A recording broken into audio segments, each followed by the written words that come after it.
की कथा हम सब श्रवण पान करे थे। कैसे राजा बलि ने दान दिया निस्वार्थ भाव से, कोई स्वार्थ नहीं था जब दान किया। गुरुजी ने रोका बार बार, कहा रे तुम जिसे बटुक बावन समझ रहे हो, छोटा बालक समझ रहे हो, ये बालक नहीं है, साक्षात भगवान है। अगर तुम 3 पग जमीन दोगे भी ना तो अपने पैरों से नाप कर देना। राजा बलि ने कहा हमने तो प्रतिज्ञा ले ली है, संकल्प करा लिया है, सो जैसा वो कहेंगे वैसा हमें करना पड़ेगा।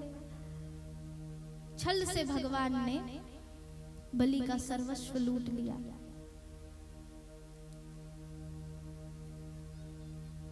लेकिन प्रभु जो करते अच्छा करते हैं ना, बलि को सूतल लोक दिया, सूतल लोक में पहुंचाया। बलि ने कहा प्रभु आप मुझे छोड़कर कहीं मत जाइए, थोड़ी तो भक्ति मैंने भी की है और उस भक्ति का फल मैं यही चाहता हूँ। आपने तो मुझसे हर चीज ले लिया, कुछ भी नहीं दिया, कुछ बचाया भी नहीं, लेकिन हाँ इतनी सी चीज मैं मांगता हूँ, इतनी सी विनती करता हूँ ये कि आप मेरे साथ यही रह जाइए।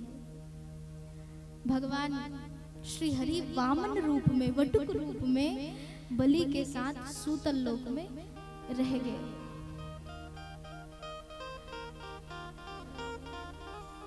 जब भक्ति की पराकाष्ठा बढ़ जाती है तो भक्त भगवान से कुछ भी करा लेते हैं और भगवान भी भक्त के लिए कुछ भी कर जाते हैं। दान ऐसे करें जहां स्वार्थ ना हो, निस्वार्थ भाव से किया गया दान ही फलता है। देखिए कहाँ कहाँ दान कर सकते, किन किन चीजों का दान कर सकते हैं, और पवित्रता कहाँ है। मुखो पवित्रम यदि राम नामम, कहा ना भी मुख पवित्र कर लीजिए। जब आप भगवान का नाम लेते हैं तो ये मुख पवित्र होता है। मुखो पवित्रम यदि राम नामम, हृदय पवित्रम यदि ब्रह्म ज्ञानम। अब इतने अधिकारी तो नहीं महाराज कि ब्रह्म ज्ञान हो जाए।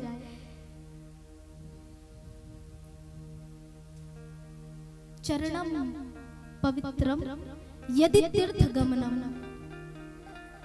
तीर्थ जाने के लिए पैसे नहीं है ना तो जहाँ कथा हो रही है वहीं पे आ जाइए, वो तीर्थ से कोई कम नहीं है।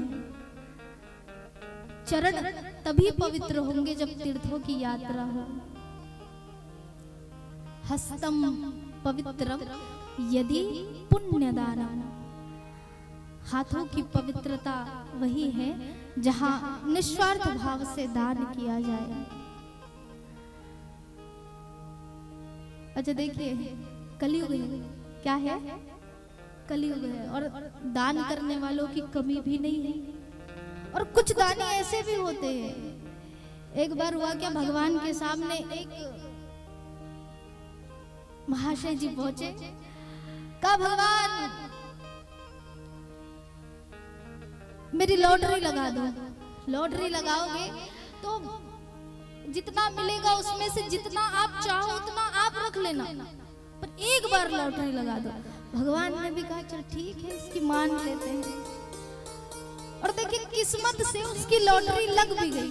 अब लगी महाराज लॉटरी, तो पैसे लेकर के जैसे भगवान से वादा किया था कि जो मिलेगा उसमें से जितना आप चाहो रख लो, सब सारा पैसा पकड़ करके भगवान के सामने आया। और महाराज किया क्या, एक लकीर भगवान के सामने खींच ली। और लकीर खींचने के बाद कहा भगवान देखो ये जितने रुपए हैं सब रखे हैं और इसमें से आप जितना चाहते हैं आप ले जाइए, उठा करके खोल करके रख दिया महाराज लकीर के इस पार अपनी ओर। 10 मिनट देखा, 15 मिनट देखा, आधे घंटे देखा, भगवान तो आ ही नहीं रहे। रात्रि हो गई महाराज, भगवान नहीं आए। उसने सोचा प्रभु आप तो बड़े दयालु हैं, आप तो बड़े कृपालु, कुछ रखा ही नहीं। आपको मेरी कितनी चिंता है, आपको आवश्यकता नहीं लेकिन मेरे को आवश्यकता है ये सारे पैसों की। पकड़ करके चला गया महाराज। उसी समय दूसरा व्यक्ति आया, उसने भी वही कुछ कहा रहा होगा भगवान से दान वान की बातें।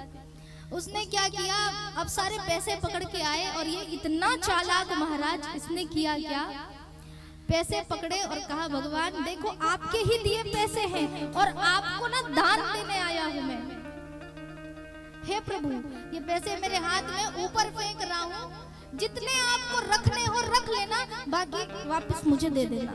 और महाराज पैसे पकड़ करके ऊपर फेंका। बताओ ऊपर लटकने वाला है पैसे, सारे पैसे वापस हाथ में पकड़े। कहा प्रभु आप तो कितने दयालु हैं, आपने तो कुछ रखा ही नहीं, सारा मुझे ही वापस दे दिया, सारा पैसा लिया वापस। तो कुछ दान करने वाले ऐसे भी महाराज। लेकिन सबसे अच्छा दान यदि कोई दान है तो वो है समय का दान, जो आप सभी यहाँ पर बैठ करके निरंतर प्रभु की कथा सुनते हैं और अपना समय दान देते हैं। देखिए दान